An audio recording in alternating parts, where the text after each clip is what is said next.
data to include automatic appropriations, the increase of the OVP budget is only by 1.3%. I'll just flash the slide. No? So if you count in the increases in inflation, increases in increase in salary, the total increase of the OVP budget is only 1.3%. Kaya ang tawag ko nga dito, bare basic budget for the Office of the Vice President. And let me also commend and express my support to some of the programs of the OVP. One of the programs na alam ko mahalaga sa mga kababayan natin, yung Pagbabago Campaign Project, in which nagbibigay ang OVP ng mga school supplies. No? Simpleng bagay ito, pero sa mga constituents natin, ang school supplies, napakalaking bagay na rin. So to date, meron nang nagbigay na 403,000 na mga school supplies. Another project that I also support is the Pansarap project, or the feeding program for severely wasted students. Alam natin, almost 20% of our students are malnourished. So to date, there are about 16,000 students that were fed by the Pansarap project. Another project that I find notable is the Kalusugan Food Truck, in which the OVP is also helping evacuees, yung mga tinamaan ng mga kababayan natin ng salanta, nasalantang mga kababayan natin.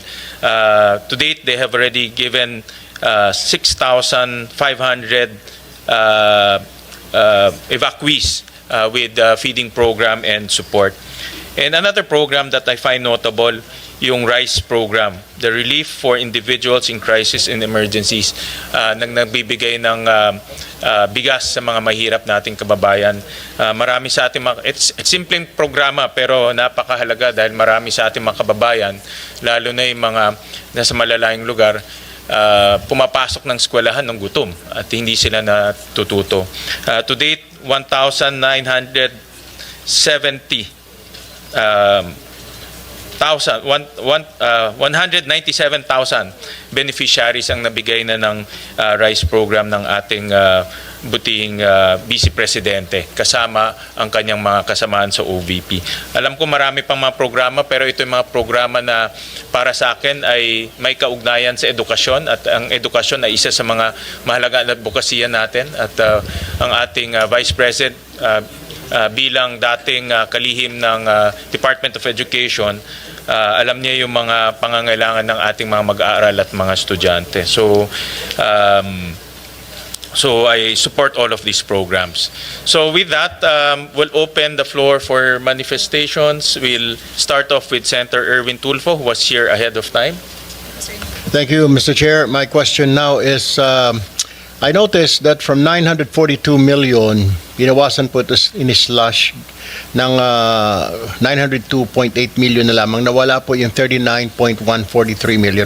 Ang tanong ko po ngayon, Mr. Chair, ano po mga proyekto o programa na maapektuhan po nito, ito pong slash po ng 39.143 million, Mr. Chair?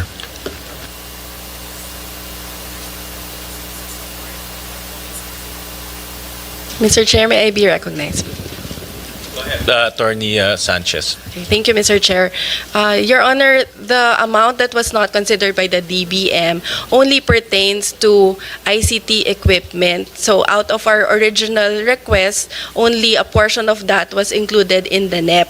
So we will just reprioritize the ICT equipment that we will procure, and will work within the budget that was provided in the NEP. So, Mr. Chair, nabawasan po ito para sa ICT po ninyo. So, saan ho na manggagaling ngayon yung kailangan ninyong purchase for this purpose, Mr. Chair? As mentioned, Mr. Chair, we will just review our requirements and prioritize based on the urgency of the ICT equipment that we need to procure. So some of the items will have to be deferred, or we may need to forgo some of the items, Mr. Chair. Ano-ano po, Mr. Chair, mga bago existing programs ng OVP na popondohan po ng OVP this year? Kasi I noticed from 744.1 million po na budget ng 2025. You're asking for 902. Pero nabanggit nga po ni VP kanina na mostly ay sa MOOE, mapupunta po 100 plus million po yata. Now, kaya ang tanong ko po ngayon, ano-ano po mga programs, existing programs, o mga bago na popondohan po ng OVP? Yes, Mr. Chair. Basically, it would be the same programs that we are implementing this year in 2025. So we will just include additional provision for Magnegosyo Taday because in 2025, we are only using the continuing appropriations from 2024.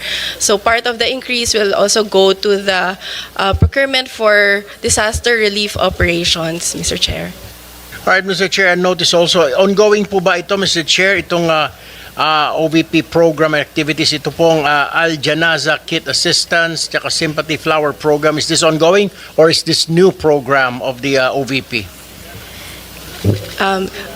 It's part of our ongoing programs, Mr. Chair. It used to be part of our medical and burial assistance program, but we are running it as a separate program now because instead of giving monetary grants, we provide a kit, Al-Janasa kit, Mr. Chair. Mr. Chair, I just noticed, kasi po, like I have an office at Zamba Sultan, Zamboanga City, yung mga kababayan po nating Muslim, pag may burial po, hindi naman po sila gumagamit na ataol, kundi naghihiram na lang po ng sasakyan, which I provided my office there in Zamba Sultan, Zamboanga City. Halos everyday po, hinihiram po ng mga kapatid nating Muslim para maisakay po yung bangkay, para mailibing. Pero maganda pong programa itong Al-Janaza Kit Assistance and Sympathy Flower Program. My last question, Mr. Chair, kung meron pong dapat i-prioritize ng committee na ito, ano po ang mga dapat dagdagan na pondo? Saan, Mr. Chair? Ms. Sanchez, before you respond, let me recognize the presence of our Majority Leader, Senator Zubiri. Yes, Mr. Chair, that would be the disaster relief operations. Since that is the second highest requested but assistance from the Office of the Vice President after the medical and burial assistance. That's all from me, Mr. Chair. Thank you po. Thank you, Senator Tulfo. Next will be Senator Go. Mr. Chairman, Yes. before we recognize the other members of the Senate, I know many of you just want to make manifestations. We have parliamentary courtesy here when usually in my how many budgets that I've handled, I've been to almost 23 budgets already. Pag bisita po ng Office of the Vice President and President, we give them parliamentary courtesy, and usually their budgets, and in this case, the budget of the Vice President is already a lean and mean budget. Hindi, wala na pong dagdag, kawawa nga, di ba po, Mr. President? So, maybe we can afford them the courtesy that we can approve the budget, of course, after the manifestations on the part of the leadership of the Senate. We'd like to extend that courtesy to the Office of the Vice President. Yes, Mr. Chair, also on the Mr. part Chair. of the minority, we also Senator we would like to be associated with the motion of the majority leader. Senator Marcos. That was my question, Mr. Chair. Is that a motion that we therefore endorse the budget of the Vice President from the subcommittee to the Mother Committee of Finance? Well, let's give the members an opportunity to give their manifestations, no? That's fine, All right. but may I make that motion and hold it in abeyance Yes. until everyone has You can do it at the end, Thank after you. the manifestations. Mr. Chair, before I have to attend to a caucus upstairs, I would just like to manifest that I support po the budget of the OVP. As a matter of fact, kung po pwede po sana pag-aralan natin, review, yung binawas po na 39 million, baka pwede pong ibalik ulit. Because maganda naman po yung mga programa na ilatag po ng OVP. Thank you, Mr. Chair. Thank you, Senator Tulfo. Next is Senator Go. Salamat, Mr. Chair. I also hope we could accord parliamentary courtesy to the Vice President and approve her office budget swiftly. Mr. Chair, distinguished colleagues, and to Vice President Sara Duterte, good day. Mr. Chair, I just want to express my strong support for the proposed budget of the Office of the Vice President for 2026. As a proud Dabawenyo, I have witnessed firsthand the remarkable work of the Vice President when she was still the Mayor of Davao City and when she became Vice President, and I sincerely believe Vice President Duterte's initiatives have been instrumental in helping this government uplift lives and promote the welfare of all Filipinos. Tiwala po ako sa ating Vice Presidente at sigurado po ako na nagagamit po ang pondo ng bayan sa tama. Sa totoo lamang po, matagal po ako nagtrabaho kay former President Duterte at naabutan ko po nung siya po ay naging Vice Mayor ng Davao, si Vice President Sara.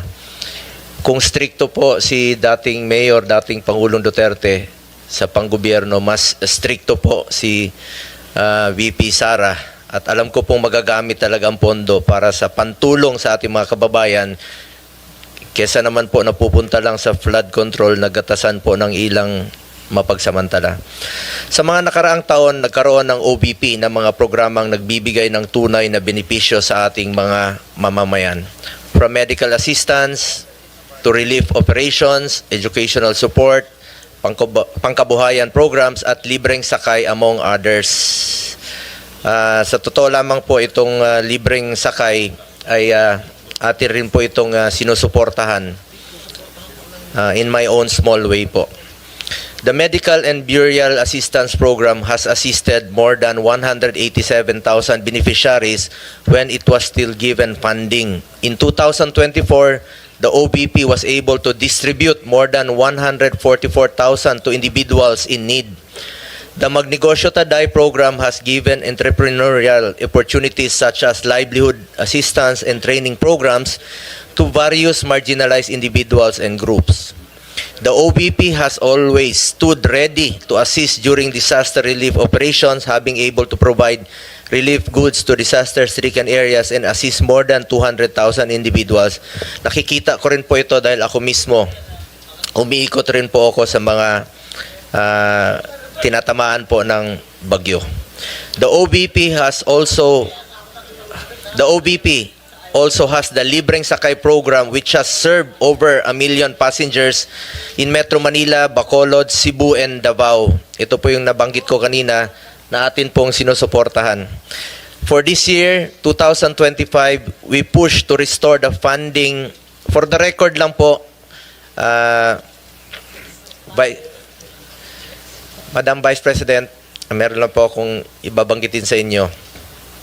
For this year, ibig sabihin ito po yung last year na budget deliberation. Gusto ko lang po ipakita sa screen yung 2025 NEP ninyo na proposed budget. Sandali lang po, ma'am. Gusto ko lang i-share po sa inyo. 2025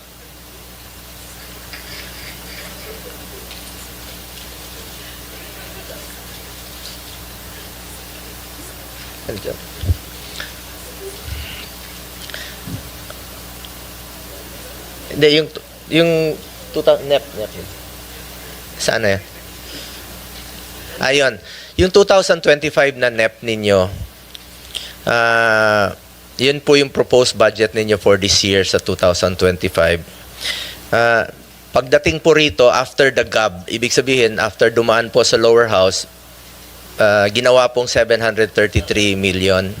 So, ibig po sabihin na nabawasan po pagdating dito sa Senado. Ito po yung sa 2025. We push to restore the funding for socio-economic programs of the OBP, which was cut by the lower house. Dahil alam natin na malaking tulong po ito sa mahalagang programa po ng OBP na may direktang benepisyo sa ating mga kababayan. From the proposed 2 billion in the NEP, the OBP only received 733 million in the 2025 GAA. Hindi po napondohan at binawasan po ang pondo sa mga programa na pangtulong po sa ating mga kababayan. In fact, I wrote a letter to then Finance Chair Senator Grace po to restore funding for the OBP. Nakakalungkot lang po na hindi ito napagbigyan. Majority rules dito at minsan po ay small bycam po ang nagdi-decide. Marami po sanang matutulungan ito kung na-approve po itong budget. Ma'am, ayan po yung sulat ko for yung last year po. Sa totoo lang po, inihalal po ang Vice President hindi lamang para umupo sa pwesto at maging spare tire. Inihalal po siya para maging working Vice President para maglingkod at tumugon sa pangangailangan ng ating mga kababayan. That is why for next year, I urge the Senate to support the budget of the OVP in full. Napakaliit po ng increase. 1% lang po. Pero alam naman natin na marami pong matutulungan. Kung pwede lang po, Mr. Chair, kung allowed ko sa opisina sa Senado, kahit konti, ilagay na lang po sa OVP.